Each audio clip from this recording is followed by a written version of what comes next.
जिस दिन घर पर एक बेटा एक बेटी पैदा हुई, the day a son or a daughter was born in the house, माता पिता का जो था वो अब सहित मेत में बेटे और बेटी का है. whatever belonged to the parents is now completely, it belongs to the children as well.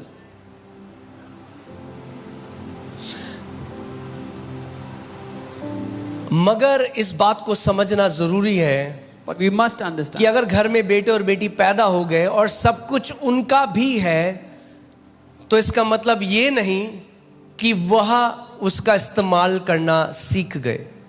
that if children are born in the house and everything belongs to them, does not automatically mean that they understand how to use their inheritance.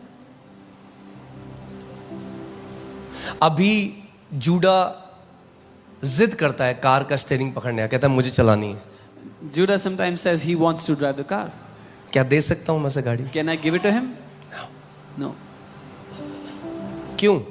Why? क्या उसकी भी है वो गाड़ी जो मेरे घर पे है? Does a बिल्कुल. car belong to him that's in my house? Yes. क्यों? Why?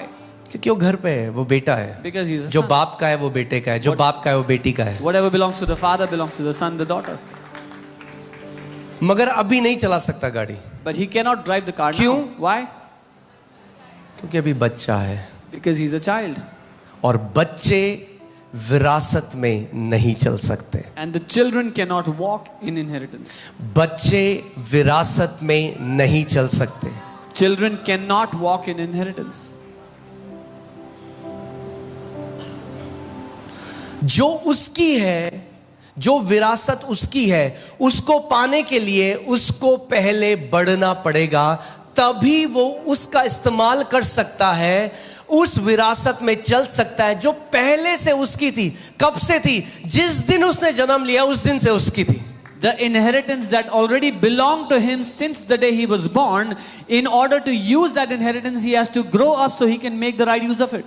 जिस दिन आप उसके घर में पैदा हुए, जिस दिन आपने उद्धार पाया, आप परमेश्वर के वारिस और मसीह के संगी वारिस बन गए. जो परमेश्वर का है अब आपका है. The day you were born in the house of God, you became an heir of God and co-heir with Christ. Now whatever belongs to God belongs to you. मगर केवल क्योंकि आपका है, इसका मतलब ये नहीं कि अभी आप उस विरासत में चल सकते हो. But just because it belongs to you does not mean that you can walk in that inheritance right now.